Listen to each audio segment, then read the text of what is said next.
Hey folks, glad you came back. Today I'm going to do a video on a gun that I've never owned one before. I've owned guns like it, but I've never owned this brand before.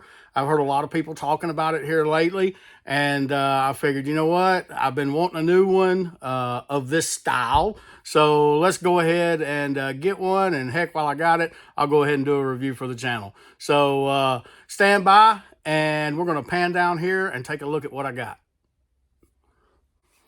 All right, so what did I get? I got a Bul Armory. This is the SAS UL Comp. So it's a super long name. But anyway, we'll explain everything about it. So what is this?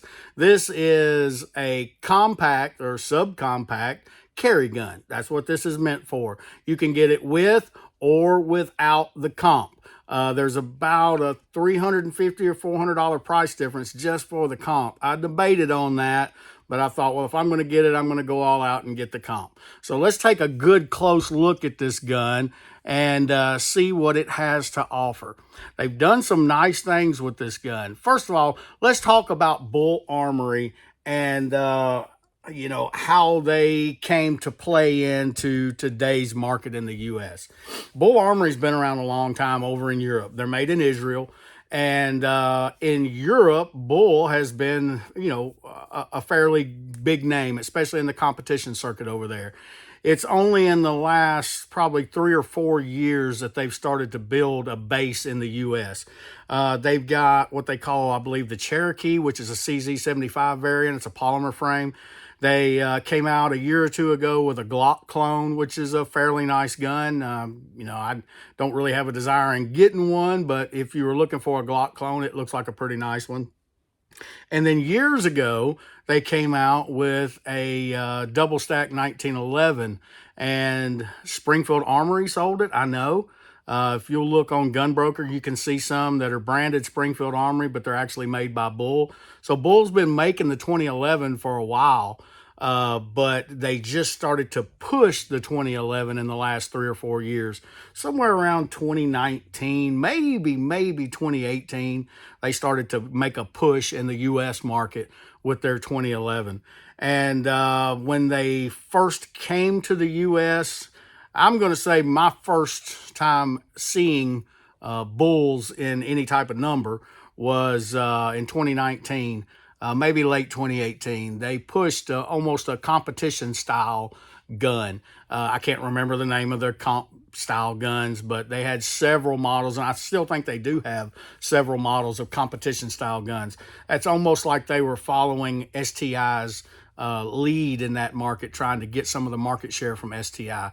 Then as STI became Staccato, you started to see Bul start to shift that way too. Now, you can still buy a fully tricked out race gun or competition gun from Bul. You really can't from Staccato anymore. They don't make one. I guess the most competition oriented gun they have is the XC. With Bul, they have several different models and several different models for competition. But once you started to see Staccato switch over to the more civilian side, everyday carry, defensive minded shooters, then you started to see Bul kind of switch that way too. Well, in 2020, when COVID hit, you know, the government shut everything down. Well, a lot of the dealers that had bought into Bul weren't able to get guns. And Bul, I think, I'm speculating here, they just didn't have the guns to ship. They couldn't keep up. I don't know if they grew too fast in their manufacturing capabilities or if COVID hit them hard and they just didn't have anybody to work. I don't know what it was, but I remember going into a dealer looking for this exact gun, 2020, maybe late 2020. And they told me, listen, we're a Bul dealer, but they told us plain and simple, you're not getting any more guns till we fulfill all the orders that we have on the books right now. So Bul, they've been kind of hard to find since then. Now, the only place I know of that you can go to and buy a Bul right now is their website. I actually went to Bul's website, purchased this gun Monday night. I got home from work about 10 o'clock. I worked out. I came in, sit down, and I was watching some YouTube, and I saw a video on a bull, and I thought, you know what? I'm going to go see if I can go to their website and order one. So I went to their website. I placed my order. They took my money and told me they'd let me know when it shipped. I'll be dog if, let's see, that was a Monday. On Wednesday, I got a confirmation that it shipped. No. I got a confirmation that it shipped on Tuesday. On Thursday, my FFL said they had it in stock, and on Friday, I went and picked it up. So that's pretty quick. That's faster than you're going to be able to buy a Staccato from the factory. But anyway, I think Bull is trying to make these factory order guns only. I think they're trying to cut out the dealers and make these factory only guns. But let's talk about this little gun and go over it and see what kind of differences it would have maybe versus a Staccato CS, because I think this would compete with the CS. It's got a fairly short grip. I think they're 120 millimeter mags. This does have an adjustable rear sight, but this rear sight comes off with these two screws right here, and it comes with a plate, and you can mount anything with a Holosun 507K or Shield RMS footprint. As you can see, they've really taken a lot of weight out of the gun here.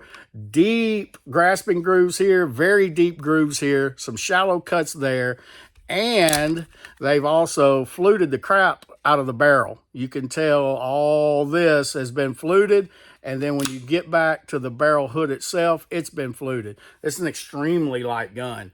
I haven't put it on a scale to see how much it weighs, but it's very, very light. I would say it's either as light or lighter than the CS. It's very light. You can see it's got a shaved down hammer. It's got an abbreviated beaver tail. It's got ambidextrous safeties. All right. I don't know why they left this stainless. I mean, it doesn't look bad, but I would have preferred it in all black. If you'll look at the slide stop and the thumb safeties, they're all jeweled. I'm not sure if these thumb safeties and slide stops, I don't know if they are tooled components, machine components, or if they're cast or injection molded components. I don't know. I'm going to have to take the gun apart and look at it to see what they are. But they seem to be of fairly high quality. The lockup on the gun is very snug. There's just the slightest hint of side-to-side movement. There is absolutely zero up and down movement in the slide. That's a good thing. Side-to-side movement, not really going to do that much. Up and down movement is what causes a little bit of your inaccuracies with slide-to-frame fit. The barrel hood locks up extremely tight. The front of the barrel, an unscientific test here, but it is extremely tight. And if you'll notice, that barrel or that comp and front of the slide, they match up perfectly. I mean, when you shine a light through this side, you can see no light through the other side. So they are actually touching. So they've done some good machine work here. The comp is a single port comp. It's very big. It appears as though it's a V shape on the inside, so it will help port that gas up.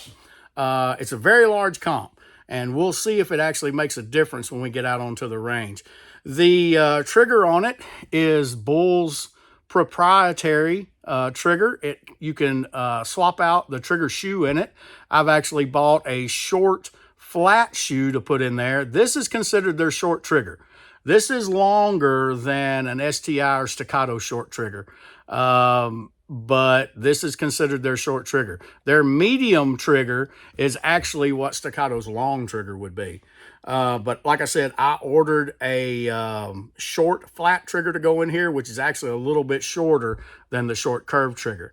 The grip has some, I'm not going to say bad texturing. It looks good, but I can tell it's going to be a little slick out on the range. I might wind up either putting some grip tape on this or stippling it like I did my Staccatos. I don't know. I'm just going to have to go out and shoot it first to be able to tell whether I need to put some extra texturing on it, because I do like a gun that has quite a bit of texturing on the grip.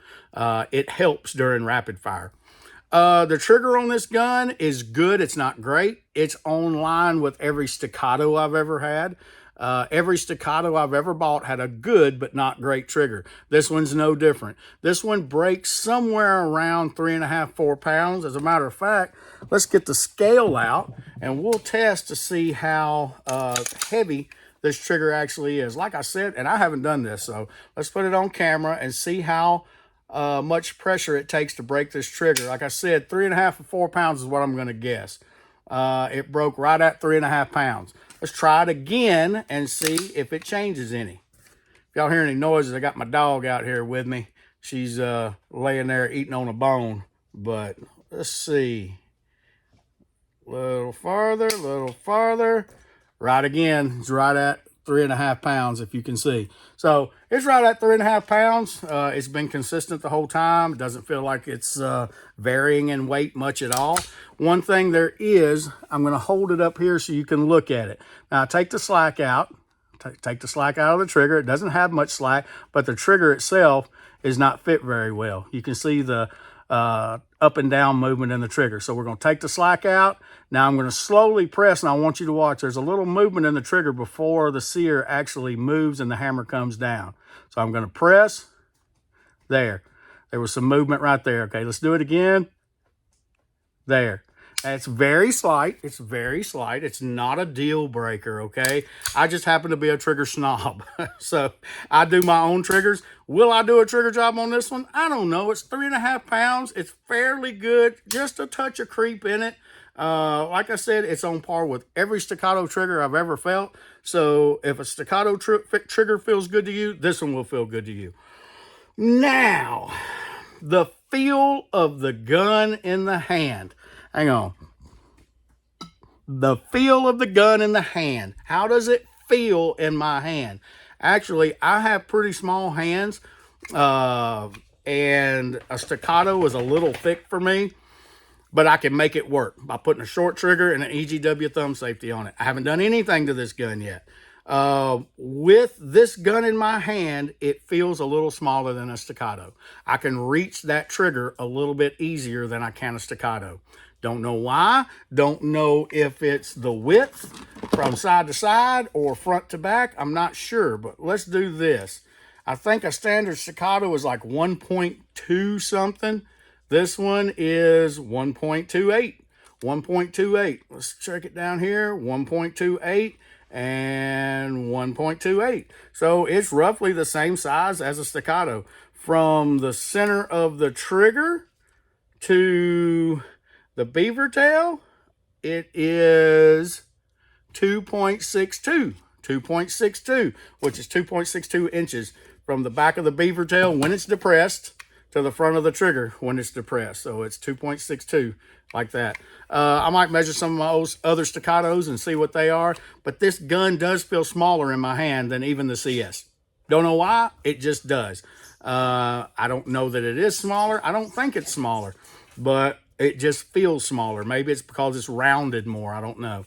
Now, the magazines for the Bul Armory. Let me get one out here and show you. These are not compatible with STI pattern mags. They're not. That's the downside about the Bul. If you'll notice, when the mag starts to taper up here, it's much higher up on the mag than the Staccato is. The Staccato starts to taper down here. What that does is it allows Bul to be able to get 1 or 2 more rounds in their magazines. These magazines, they say, are proprietary to Bul, but I have tried other Bul magazines in Rock Islands or Para Ordnance, which use the same mag, and guess what? They fit. So I believe these are Para Ordnance style magazines, not Bul proprietary magazines. So I believe if you can find some 9mm Para Ordnance mags, they're going to work, because these are, I'm almost positive these are the same mags. So these are a higher quality mag than any of the Para Ordnance mags ever. Their mags were junk. These mags seem to be of high quality, and they're probably made by Metcar. If they're made in Italy, I know they're made by Metcar, but I don't see anything on there, but pretty sure these are made by Metcar.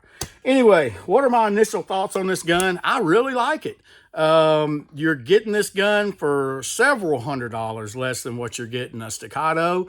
And if it will perform as good as any of my Staccatos, heck, I might buy another one. I looked at the 4 1/4 inch, I think they call it the SAS2 TAC, which is in line with the Staccato P.